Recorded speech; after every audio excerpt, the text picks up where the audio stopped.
Hi, AVID Scholars. The reason for this video is just to give you a quick overview of quarter four. We have some changes happening this week, so I want to give you a quick little overview of that. Some of this might be a little repeated if you have me for 7I, so I'll let you know where the information repeats in case you already heard this information, but it's never a bad thing to hear it more than once, right? So quarter four playbook. Just one thing to note is that since changes keep happening, you guys are always asked to be flexible anyway as an AVID class. I usually ask that of you, so just continue being patient because we might be given more direction on a few things, and that might change how a few things work. One of those is for grades, for example. So right now our grade is very simple.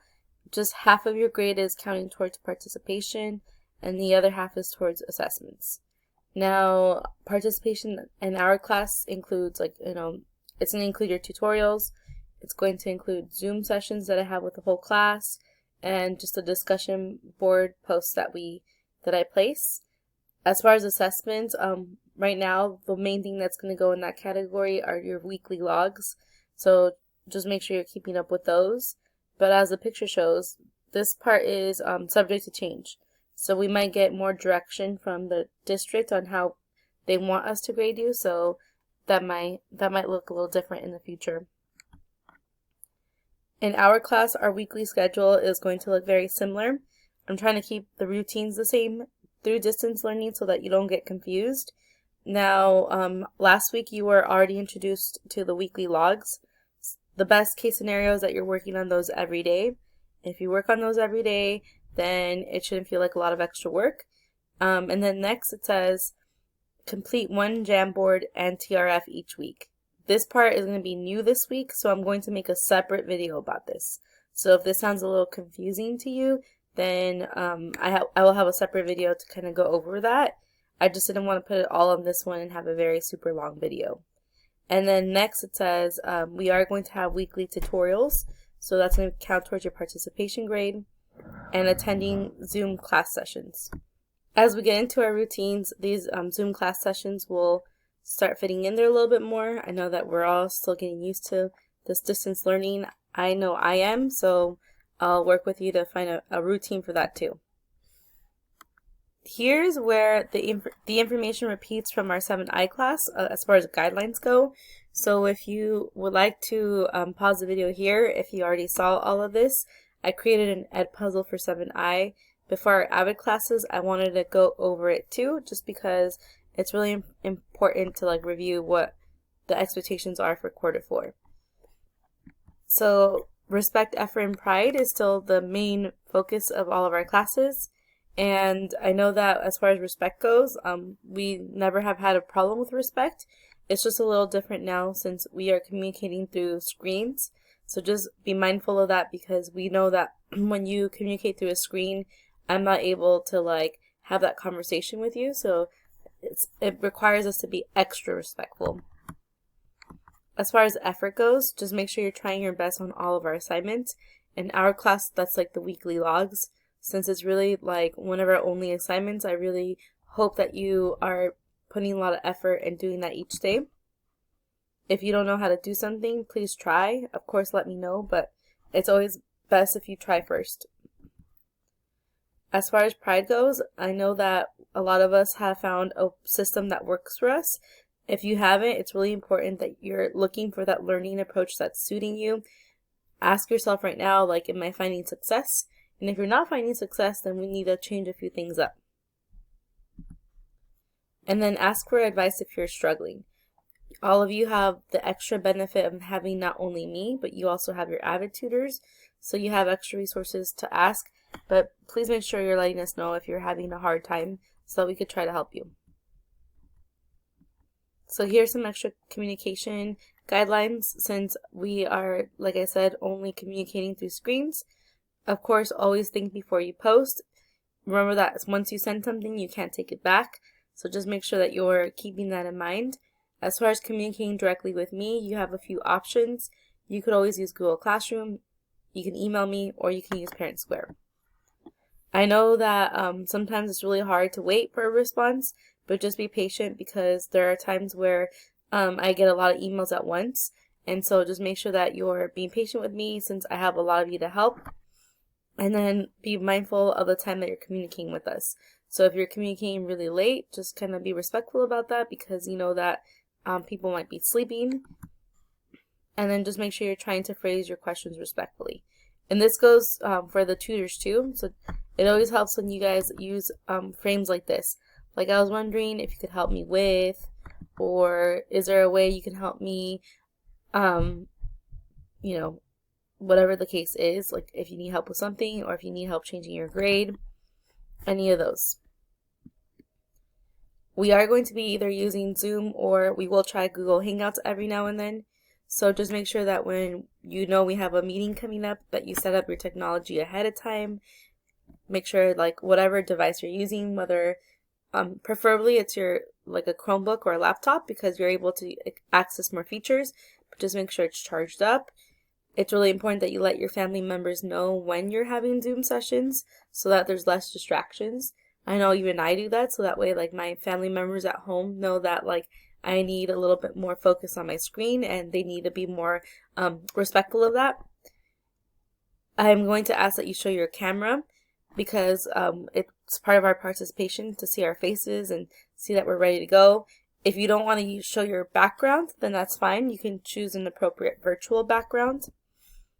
Make sure you're showing up on time, because it's like our class time, so we want to be there. And especially with the tutorials, we only have 30 minutes. That's not that much time, so make sure you're there when you're supposed to be. And then for your username, we just want your name, first and last name, because I am going to be taking attendance, and I won't be able to give you credit for that if I don't see your name really quickly.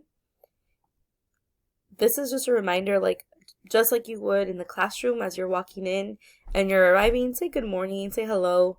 It's really helpful for those of us in the Zoom session to know that you're able to hear us and you're not having any technology issues. So it's just proper etiquette right there. And then during our Zoom conferences, remember that this is our virtual classroom, so we care about academic language both verbally and if you're using the chat feature.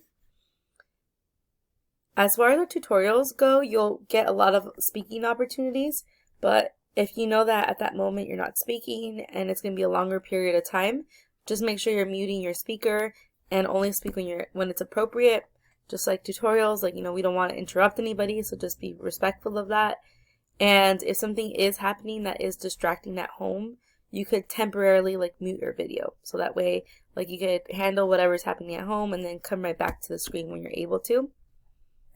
But for the most part, here's a reminder that you should be focusing on our conversation and avoid other distractions. I know that there's some distractions that we might not be able to avoid. Like, you might even see my toddler running into the room at one point. But what I mean by this is, don't work on other homework. Don't look at other screens that you're not supposed to. So whatever you can control, just make sure you are, so that you're focused. If you have a question that pops up into your mind, and there's a discussion going on and you don't want to interrupt that, or if we're in class and I'm talking to you guys and you don't want to interrupt me, then you could always ask in the chat feature. So as far as our effort piece goes, remember that feeling frustrated is normal. So make sure that you don't give up. Know that you're not alone, and that's why I'm telling you that it's really important that you reach out to me, to our tutors, to one another, to really get that support, so that you could, so we can rely on one another. And then before you get frustrated, just ask yourself, and this goes really for all of your assignments, did you read the directions? Maybe you need to reread the directions. Even I do that. Maybe I missed something the first time. If there's videos that your teachers are providing, are you watching them? Is there did someone already ask a question that you have publicly? I know this is helpful to me as a teacher, because sometimes, for example, if the video is not working, then that's something you should ask in the public post, so that everyone could see that, oh, someone already asked, Ms. Cruz is already aware. And maybe that's something that you need to post publicly if you're the first one to discover an issue or a question that, applies to the whole class. Then the last question is, do I need to email my teacher, or should I just try my best? Sorry, this is the last question. This one's really important. So does my teacher offer any Zoom sessions that I can attend? I know that a lot of times you'll have different options, but remember that attending Zoom sessions are always a great opportunity to stay connected with your class, to get a lot of like you'll be able to have rich conversations that you won't be able to have if you only rely on the screen, and just really try your best to attend the Zoom sessions. As far as finding a healthy and effective routine, our class should be worked on every day. I think the assignment that we have for our class, it's best if you really start your day with it, because it's like a good practice to just set a daily checklist. So I would open up our assignment first and then just type out everything that you need to accomplish that day. And then just know that, like, like your weekly logs are meant to be completed each day, and the quality won't be there if you try to rush everything in just one day. I already talked about attending Zoom sessions, turn in your work on time, make sure that you're putting in that extra effort and you're not just letting me or the tutors chase after you.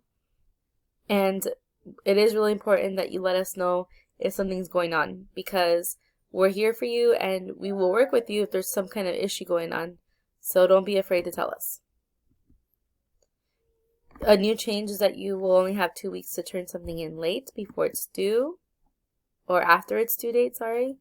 And I do want an email if you're turning in late work, so that way I know that you're turning in something late.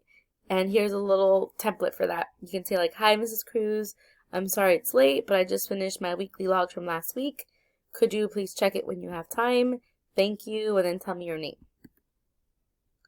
That's basically it for our overview of quarter 4.